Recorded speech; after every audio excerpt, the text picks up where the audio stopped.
Tá, então vamos falar um pouquinho sobre experiência de quase morte. Tá? Então, acho que para começar a falar desse tema, a primeira coisa é definir o que é uma experiência de quase morte. Aí eu fui dando uma pesquisada em vários autores, e não existe uma definição comum a todos os autores que pesquisam esse tema. Tá? E eles tendem a fazer uma definição e muito baseada naquilo que as pessoas relatam, né? Aquelas pessoas que são os experienciadores da experiência de quase morte. Então, eu pedi para a inteligência artificial fazer uma definição sucinta do que seria esse fenômeno, e ela fez essa definição aqui, um fenômeno subjetivo. E quando ela fala subjetivo, ela traz aquilo que é do ponto de vista de quem está experienciando, é do ponto de vista do sujeito que sofre a experiência. Tá? Então, pode ser que duas experiências de quase morte não sejam iguais, porque elas vão depender muito de todo o contexto daquela pessoa que está passando pelo processo. Essa é a primeira coisa que a gente tem que destacar. Outra coisa é, na sequência, né, vivenciado em situações de morte iminente, como paradas cardíacas, e aí a gente vai falar ao longo da live, vocês vão ver que, apesar desse ser o contexto mais comumente estudado, ele está longe de ser o único contexto. Tá? Se fala bastante nas paradas cardíacas, porque tem sido a situação em que os médicos conseguem se debruçar sobre o fenômeno acontecendo e, a partir daí, estabelecer um estudo prospectivo, né? Identificar daquelas pessoas que estão passando por essa experiência de parada cardíaca, ver se isso acontece como algo de repetição ou não. Mas a gente vai falar disso ao longo da live. E caracterizado por sensações intensas, como saída do corpo, visualização de uma luz brilhante, paz profunda, revisão de vida ou encontros espirituais. E, de novo, a própria inteligência artificial, ela coloca na definição que ela criou conceitos, né, que são relatos em comum com boa parte dos experienciadores, né, que são coisas que realmente as pessoas tendem a relatar. Aí ela diz que é comum entre 10% e 20% dos casos. Quais casos? Casos de morte iminente. Tá?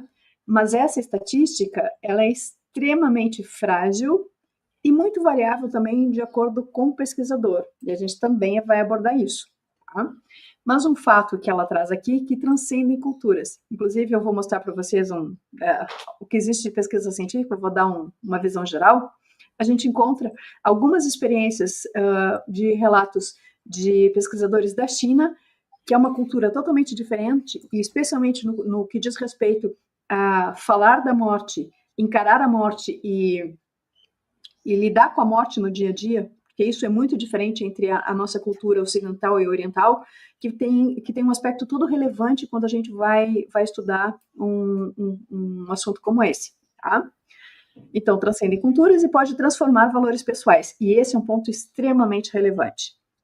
A ciência associa a EQM a processos neurofisiológicos, como hipóxia, mas interpretações variam entre biológicas e espirituais. Eu achei interessante a inteligência artificial trazer esse contraponto, porque aqui que realmente reside a grande diatribe, né, que hoje a ciência, e eu boto a ciência convencional, que é aquela dentro da caixinha, tentando encarar esse fenômeno, né, porque aqui realmente é que é aquela coisa, as evidências são muitas, mas existe necessidade da quebra do paradigma. Eu passo para a Dini. Por que falar de EQM, então?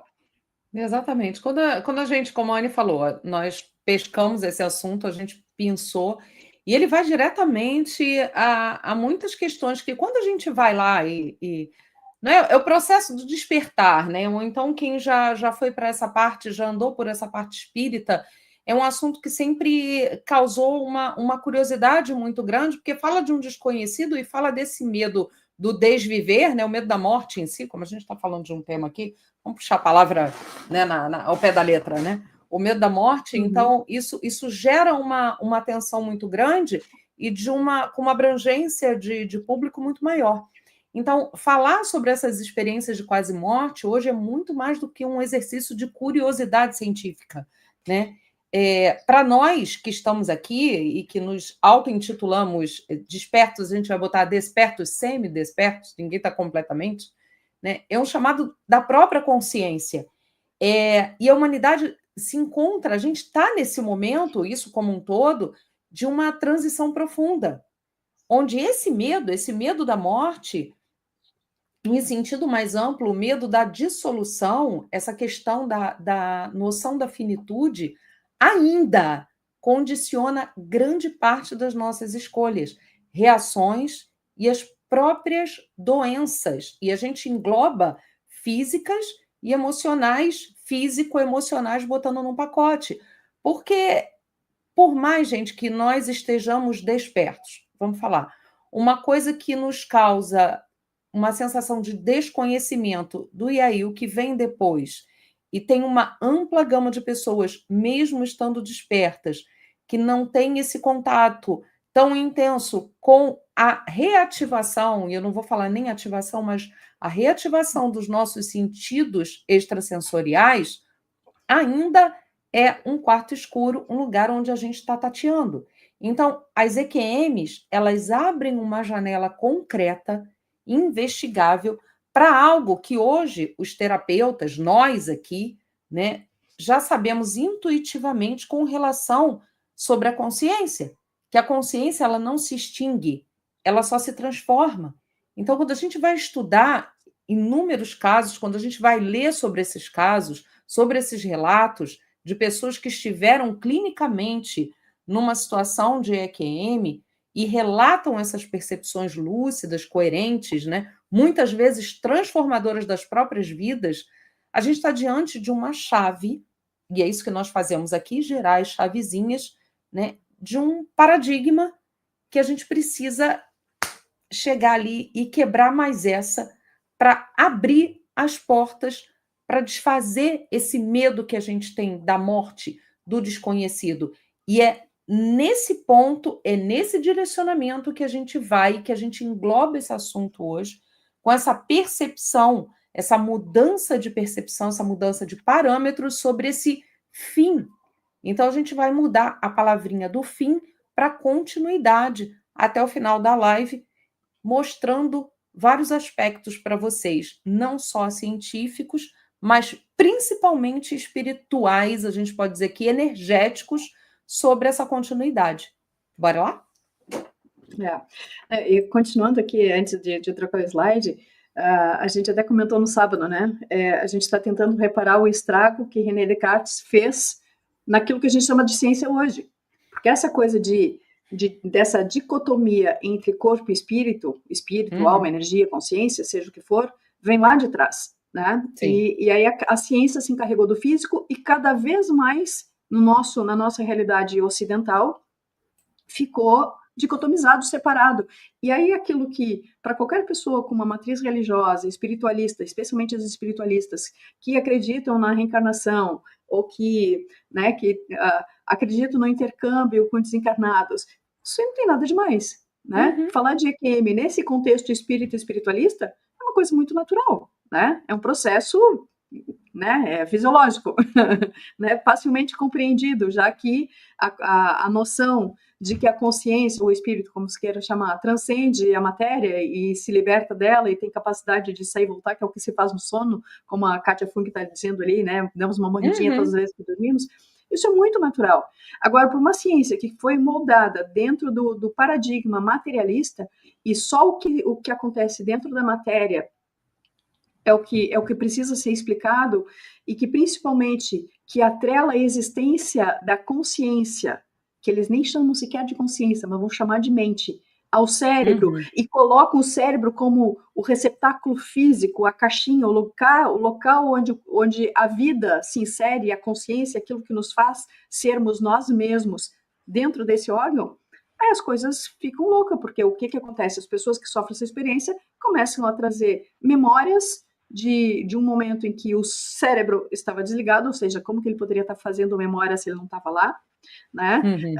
Consciências de coisas que estavam se passando e principalmente intercâmbios, né? Relatos de coisas que viram num outro plano, numa outra dimensão, coisas que sequer às vezes é difícil de explicar. E aí isso precisa do paradigma da consciência. E consciência, a definição da consciência e a compreensão da consciência é justamente o que, especialmente a medicina, tem uma dificuldade absurda de conceituar. Porque para achar isso uma coisa facilmente explicável do ponto de vista da consciência, eu preciso olhar para a consciência e entender que a consciência é não local, extradimensional e que transcende atemporal, tudo, né? E aí, gente, aí são muitos paradigmas acumulados para que sejam quebrados. Mas, de qualquer forma, eu acho muito interessante que a gente tenha, já nos últimos 20, 30 anos, vários pesquisadores da área médica trazendo isso à baila e, inclusive, fazendo essa transição e essa interpenetração com esses temas que ficaram sempre designados para a religião. E muitos trazendo também a filosofia oriental como uma forma de fazer, de tentar entender por que do outro lado do mundo, por que essa visão é tão diferente e isso é tão mais natural. Tá? Então, aí a gente colocou assim, é um fenômeno moderno, porque quando a gente fala de EQ, me parece que é uma coisa assim que só acontece agora, né? Uhum. Mas quando a gente vai se debruçar sobre a literatura, né, aquelas já bem consolidadas, a gente vai encontrar relatos de coisas que se assemelham a experiências fora do corpo ou experiências de quase morte, né, já em Platão. Então, quando a gente considera a filosofia platônica, né, para Platão, a imortalidade da alma e a persistência da vida após a morte física é um conceito claramente estabelecido, não há dúvida sobre isso. Simplesmente não há dúvida. Então, até como uma forma de exemplificar esse conceito, ele traz uma história lá no livro República. Então, para Platão, a alma é imortal, preexiste ao corpo, conhece verdades eternas antes do nascimento, e sendo imaterial, ela não pode ser destruída como a matéria é. Né? E é de Platão também que vem esse conceito do julgamento. Então, tudo que se faz na vida vai existir um julgamento logo, imediatamente após o falecimento. Então, a pessoa que teve boas atitudes, fez bons atos durante a vida, vai ganhar uma recompensa, vai viver num lugar paradisíaco, né, de bem-aventurança. Ou então, se não teve um bom desempenho, digamos assim, na vida, ela vai sofrer uma punição e aí ela vai para o Tártaro. Lembra que a gente falou já do Tártaro lá naquela live que a gente comentou sobre a Tartária. Para Platão, a pergunta mais importante de toda a filosofia, toda a escola filosófica dele é justamente o que acontece quando nós morremos, tá? ou após a morte. E aí, para ilustrar isso, ele traz lá no capítulo 10 ou 9 da República, se não me engano, capítulo 10, eu acho, o mito de e ele apresenta como um guerreiro panfilho. E aí eu fui perguntar assim, o que é panfilho? Né? O que exatamente significa ser panfilho? E a resposta é que a Panfilha, como local, costumava ser designada como uma região na Turquia que fazia ali bem a transição entre a Europa e a Ásia, né? Ou como um local um ponto de encontro. Então, quando se fala do termo Panfilha, tem um bug na tua câmera, parece um ser de luz só, brilhando de... Sério? Que bizarro isso! Deu um borrão branco, assim. Vamos continuar na Panfilha aqui. Então, muitos autores, inclusive, que analisam a narrativa do Platão, dizem que ele pode ter usado esse termo panfilho para designar o indivíduo comum, um guerreiro comum, ou seja, uma história que é comum a todos os homens, independente de qual cultura, de qual local que ele venha, de qual a tribo que ele se afilia. Tá? Por isso, o panfilho. A gente poderia traduzir panfilho como de todas as tribos. Tá? Então, o panfilho, o ele é morto em batalha e seu corpo permanece inanimado por 12 dias. Aí, quando ele é colocado na pira crematória, ele volta à vida, ele revive. E nesse momento em que ele revive, ele vai contar a jornada da alma após a morte. Então, ele vai dar um detalhe, né, um relato detalhado desse julgamento das ações que ele teve em vida, né? Vai falar desse sistema de recompensas e punições, conforme apresentado pelo próprio Platão, vai escolher uma nova vida. Então ele diz que uma vez concluída aquela vida, ele tem a opção, as almas têm a opção de desenhar um novo destino, uma nova fase, uma nova encarnação. Tá? E isso é muito interessante. Ele relata que antes de encarnar, antes de voltar a essa nova vida, as almas precisam beber da água do rio do esquecimento. É dessa forma que é apresentado. E esse rio do esquecimento, esse esquecimento para a nova vida é como começar do zero. E ele, o Er, ele é possibilitado que ele retorne como mensageiro para a humanidade do que acontece do outro lado. Tá? É interessante porque, mesmo nesse relato de Platão, lá, muitos anos antes de Cristo, ele já relata a sensação de paz, a visualização dessas luzes brilhantes e também uma visão panorâmica da existência que mais modernamente vai ficar relatada como a revisão de vida, né? A revisão daquilo que aconteceu. Então, esse fenômeno, essa descrição do Platão, ela é muito semelhante aos relatos realmente modernos das EQMs, tá? Além do que existe em Platão, existem alguns outros relatos aqui não tão específicos relacionados à EQM, como a viagem de Ba. Ba é uma parte da alma, conforme a descrição no livro egípcio dos mortos. Tá? Então, depois que a pessoa morre, né, o corpo, né, o morto, na forma de Ba, viaja, e eu boto aqui a figurinha do Ba, ele é representado como uma ave com a cabeça do falecido. Eles vão viajar ao submundo, onde vão ser julgados, né, onde os falecidos vão ser julgados por Osíris, aquela coisa de pesar o coração contra a pena de Maat, e vão enfrentar vários testes desse outro lado.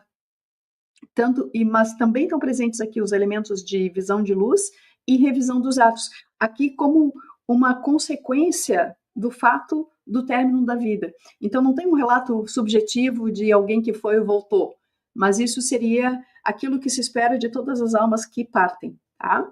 A mesma forma, na epopeia de Gilgamesh também tem essa viagem ao submundo, ainda também que sem esse foco do retorno e outras sensações subjetivas, mas também contando esse caminho da alma, uma vez o corpo físico tenha perecido. Além desses, a gente vai ter relatos romanos também de quase morte, de pessoas que voltaram contando, trazendo essa mesma coisa que passaram pelo julgamento, tiveram encontros com falecidos, e lembrando que para os romanos eles tinham os deuses familiares, né, os ancestrais da família eram os Ares, né, os deuses mais próximos, digamos assim. Então, esses relatos, eles estão presentes, acompanhando a humanidade, né? Então, em tese, eles não são um fenômeno moderno. Às vezes a gente poderia dizer que mais modernamente eles começam a ser pesquisados nos anos de 1800, na segunda metade do século XIX, a partir de 1800 e pouco, 1840, 1950. Aí a gente tem como um dos pesquisadores o Henry Sidgwick, né? Ele foi um dos fundadores da Society for Psychical Research, SPR, que é uma sociedade que existe até hoje, tá? Que associada à pesquisa de parapsicologia, de fenômenos parapsicológicos, de fenômenos anômalos, tá? Então, por mais que seja de pesquisa psíquica, ela é muito mais relacionada à parapsicose do que ao estudo da psicologia conforme se conhece na forma mais convencional, tá?